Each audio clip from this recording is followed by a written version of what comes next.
Hello friends, आज की इस क्लास में हम बात करेंगे सेल्फ़ इंडक्शन के बारे में कि सेल्फ़ इंडक्शन क्या है, क्या इसका कोफिशिएंट है, क्या इसका फॉर्मूला होता है और जितनी भी सारी बातें हैं वो आज के इस लेक्चर में हम डिस्कस करेंगे सेल्फ़ इंडक्शन के बारे में।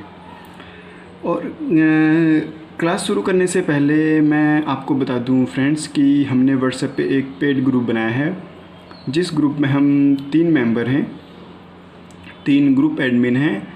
और उस ग्रुप में जैसे मैं आपको फ़िज़िक्स की जो क्लासेस हैं 12th से रिलेटेड और 11th से रिलेटेड, बीएससी बीटेक से रिलेटेड ये क्लासें पढ़ाता हूँ।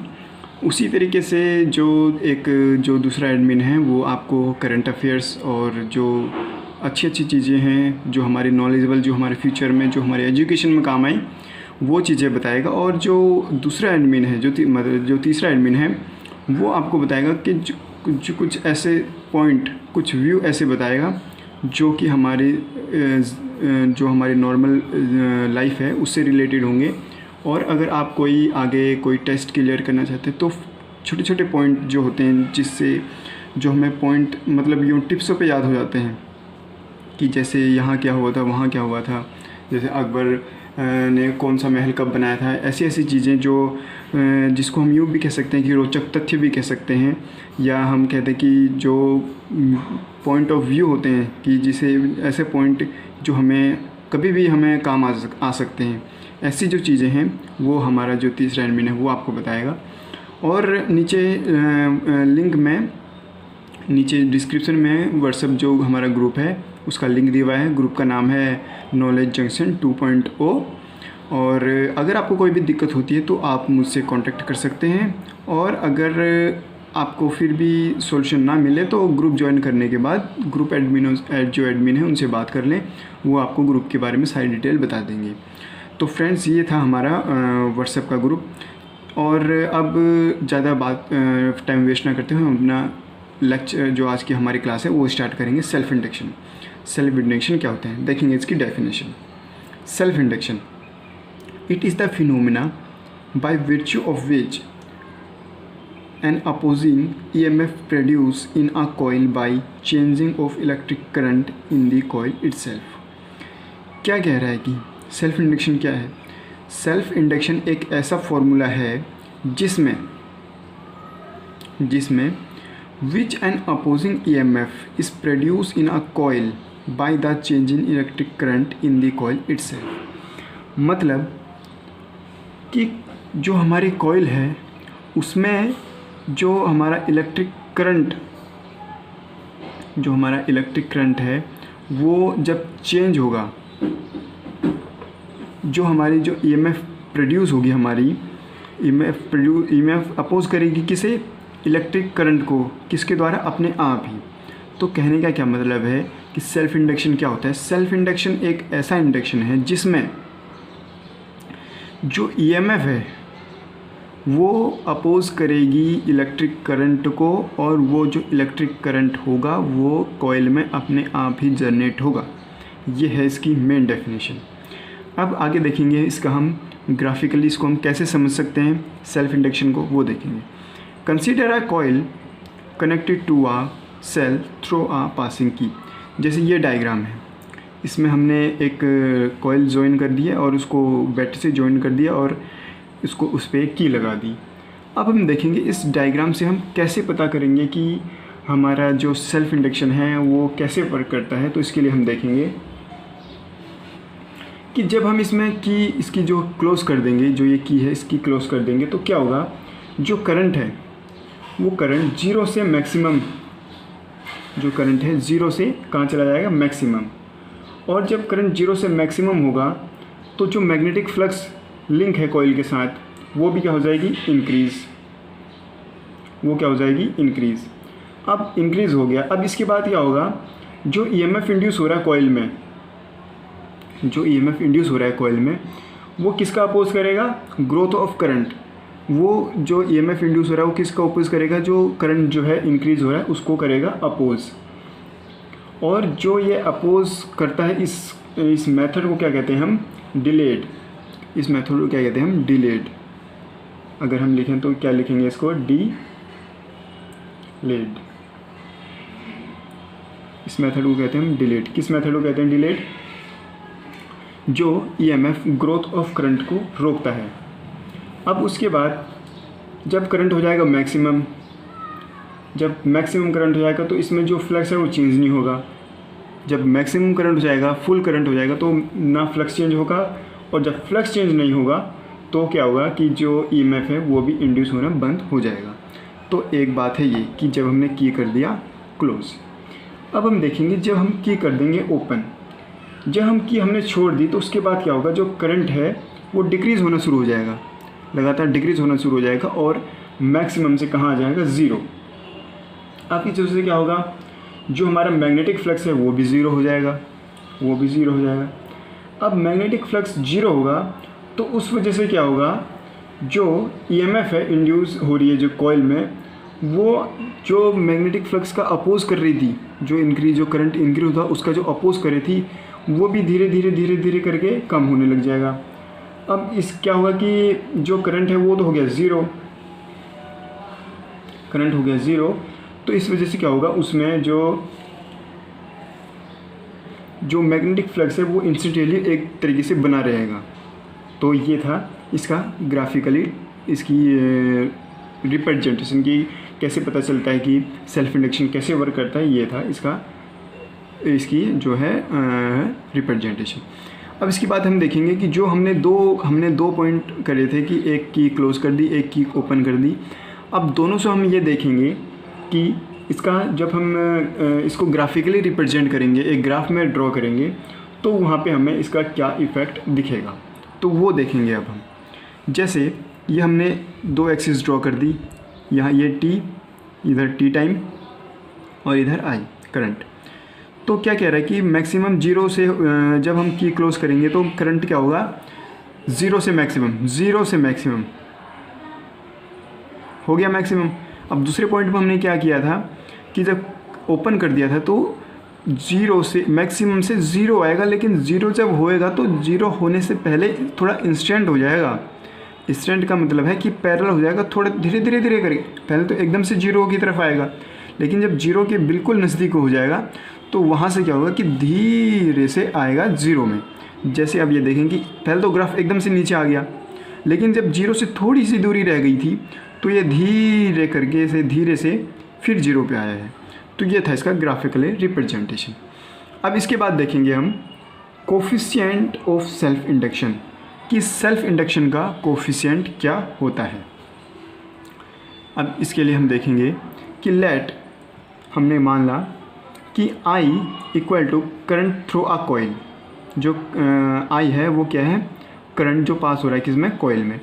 और फाई क्या है, magnetic flux linked with the coil. जो फाई है वो मैग्नेटिक फ्लक्स है जो कॉइल के साथ लिंक है।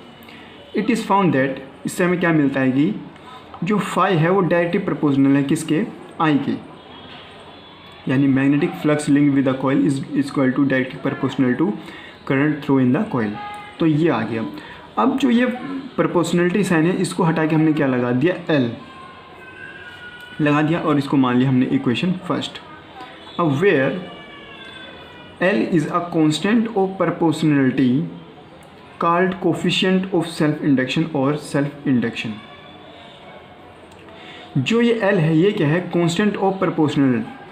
ये जो कांस्टेंट प्रोपोर्शनल है उसे क्या कहते हैं हम, कोफिशिएंट ऑफ सेल्फ इंडक्शन और self induction. The value of L depend upon the number of turns, area of cross section and nature of the material of the core on which coil be wound। अब क्या कह रहा है कि जो हमारा ये L है ये किस पे डिपेंड करता है, ये करता है नंबर ऑफ कॉइल्स, कि कॉइल्स कितने नंबर में है, एरिया ऑफ क्रॉस सेक्शन कितने एरिया में है, and nature of the material which the core which you, और जिस मटेरियल पे वाउंड हुई हैं, जिस मटेरियल पे ये लपेटी गई हैं, जिस मटेरियल पे राउंड फोल्ड हुई हैं, उस पे ये क्या करता है, डिपेंड करता है। क्या, L उस पे डिपेंड करता है। इफ़ I इक्वल टू 1, मान लो कि हमने करंट कर दिया 1, तो फ्रॉम फर्स्ट यहाँ से करंट हमने 1 कर दिया तो फाई इक्वल टू L, यानी जो L है जो हमारा कोफिशिएंट ऑफ सेल्फ इंडक्शन है वो किसको इक्वल आ जाएगा, magnetic flux linked with the coil. अब इसके बाद देखेंगे हम देखेंगे hence coefficient of self induction of a coil is numerically equal to the magnetic flux linked with it when a unit current flow through it. अब क्या कह रहा है कि जो कोफिशिएंट ऑफ सेल्फ इंडक्शन है, coefficient of self induction of a coil, वो numerically equal है किसके? Magnetic flux linked with the coil. When कब इक्वल है? जब करंट फ्लो होगा किसमें? 1 यूनिट करंट फ्लो होगा सर्किट में, जब वो उसके न्यूमेरिकली इक्वल हो जाएगा। यानी कहने का मतलब है कि जो कोफिशिएंट ऑफ सेल्फ इंडक्शन है वो न्यूमेरिकली इक्वल है किसके? Magnetic flux link with the coil. कब होगा इक्वल? जब उसमें जो सर्किट है उसमें 1 यूनिट का करंट जो है फॉलो होगा तो वो इसके इक्वल हो जाएगा। Also induce EMF in. अब इसके बाद उसमें इंड्यूस जो ईएमएफ है वो भी इंड्यूस होगा। हमने पिछले लेक्चर में पढ़ा था कि इंड्यूस ईएमएफ का फॉर्मूला क्या होता है? E = -d∅/dt। अब यहाँ हमारे पास फाई क्या है? इक्वेशन फर्स्ट में देखेंगे फाई क्या है? LT हमारे पास फाई है। LT हमारे पास फाई है तो इसका हम कर देंगे differentiation with respect to t। अब जो हमारा L है वो तो हमारा कांस्टेंट है, वो तो हमारा एज इट इज बाहर आ जाएगा। तो हम डिफरेंशिएशन करेंगे करंट का विद रिस्पेक्ट टू टाइम, तो हमारा क्या आ जाएगा? E = -L di/dt। ये हो जाएगी हमारी इक्वेशन सेकंड। अब इसके बाद हम देखेंगे कि जब अगर हमारा di/dt भी I के इक्वल हो जाए तो क्या होगा? जो E है वो किसके इक्वल हो जाएगा? L के। न्यूमेरिकली इक्वल होगा। Hence coefficient of a self induction is numerically equal to the EMF induced in the coil when rate of change of magnetic flux it is unit. तो क्या कह रहा है कि जो कोफिशिएंट ऑफ सेल्फ इंडक्शन का वो न्यूमेरिकली इक्वल होगा किसके? EMF induce in a coil when rate of change of magnetic flux is unity. यानी कि जब rate of change of current with respect to time क्या हो गया? 1, तो क्या होगा? इस वजह से जो EMF इंड्यूस है वो कोफिशिएंट ऑफ सेल्फ इंडक्शन के इक्वल हो जाएगा। तो अब हम आगे देखेंगे इसकी क्या यूनिट्स हैं, क्या इसके कौन सी ऐसा यूनिट क्या है, CGS यूनिट क्या है और क्या रिलेशन है वो देखेंगे अब हम। तो जो सेल्फ इंडक्शन है हमारा, उसकी SI यूनिट क्या है? SI यूनिट है हेनरी। सेल्फ इंडक्शन की इसको डिनोट किससे करते हैं हम? H से। इफ़ di/dt = 1 A/1 सेकेंड, यानी जब करंट 1 एम्पेयर का हो और कितने टाइम में फ्लो हो रहा हो? 1 सेकेंड में, एंड जो हमारी EMF है वो कितनी हो? 1 वोल्ट। तो फ्रॉम सेकेंड इक्वेशन से ले लेंगे हम L = E/di/dt। तो क्या आ जाएगा? 1 वोल्ट बाय में 1 एम्पेयर/1 सेकेंड। तो 1 हेनरी किसके इक्वल आ जाएगा? 1 हेनरी आ जाएगा 1 हेनरी = 1 वोल्ट बाय 1 एम्पेयर/सेकेंड। तो इसे अगर हम शॉर्ट फॉर्म में लिखेंगे तो क्या लिखेंगे हम? 1H = 1V × S, और जो एम्पियर है उसको हम नेगेटिव लेंगे। क्यों? क्योंकि जो एम्पियर ऊपर जाएगा तो नेगेटिव हो जाएगा। तो ये है हमारी जो है यूनिट किसकी? सेल्फ इंडक्शन की। अब हम एक चीज़ और देखेंगे फ्रॉम इक्वेशन फर्स्ट में हमने क्या किया था? Phi = L/I। तो यहाँ हमने L की निकाली है, तो यहाँ से हमारी क्या आएगी unit? 1 henry = 1 weber by 1 ampere, यानी 1H क्या आ गया हमारा? 1 वेबर × एम्पियर इनवर्स। तो ये आ गई ये दोनों जो हमने 2 इक्वेशन निकाली थी, दोनों इक्वल से हमने SI यूनिट निकाल ली है इसकी। अब इसके बाद देखेंगे हम इसकी CGS यूनिट को हम EMU यूनिट भी कहते हैं। तो ये क्या होती है सेल्फ इंडक्शन की? ये होती है AB हेनरी। तो AB हेनरी निकालने के लिए भी सेम वही फॉर्मूला कि जब di/dt क्या होगा? AB एम्पियर/सेकेंड, और जो E है वो जो हमारा EMF है वो भी क्या होगा हमारा? AV volt. तो हमारा जो L आ जाएगा उसकी वैल्यू क्या आ जाएगी 1 AV हेनरी। तो 1 AV हेनरी की क्या वैल्यू आ जाएगी हमारी AV volt by 1 AV ampere second. तो ये आ जाएगा हमारा इसकी CGS यूनिट। किसकी आगे CGS यूनिट? सेल्फ इंडक्शन की। अब हम देखेंगे कि SI और CGS के बीच में रिलेशन क्या है। SI और CGS के बीच में क्या रिलेशन है? तो 1H equal to 1V by 1 ampere second inverse equal to किसके इक्वल है? 10⁸ AV volts by 1/10 AV ampere second के इक्वल है। तो यहाँ से क्या आएगा?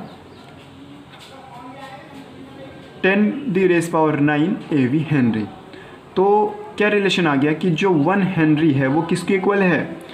10⁹ AV हेनरी के इक्वल है।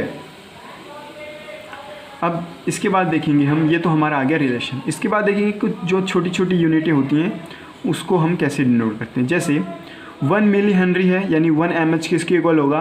10⁻³ H के हेनरी के। और 1 माइक्रो हेनरी किसके इक्वल होगा? 1 माइक्रो हेनरी किसके इक्वल? 10⁻⁻6 H के। अगर आप इसके अलावा भी अगर हम देखें कि 1 नैनो हेनरी किसके इक्वल होगा, तो 1 नैनो हेनरी इसके इक्वल 10⁻⁹ के। ऐसे ही डिफरेंट जो है हमारी स्मॉलर यूनिट है वो होती हैं। तो ये था फ्रेंड्स हमारा लेक्चर, जो हमारी आज की क्लास थी सेल्फ इंडक्शन। तो फ्रेंड्स आपको हमारी ये क्लास कैसी लगी हमें कमेंट सेक्शन में बताइए, और अगर आपको हमारी क्लास अच्छी लगे तो वीडियो को लाइक करें, अपने दोस्तों के साथ शेयर करें, और अगर अभी तक आपने हमारा चैनल सब्सक्राइब नहीं किया तो चैनल को सब्सक्राइब करें और बेल आइकन को प्रेस कर दें, ताकि आपको ऐसी फिजिक्स की जो वीडियो हैं, जो हमारी क्लासेस हैं, वो टाइम टू टाइम मिलती रही। तो फ्रेंड्स आज की इस क्लास में बस इतना ही। Thank you friends.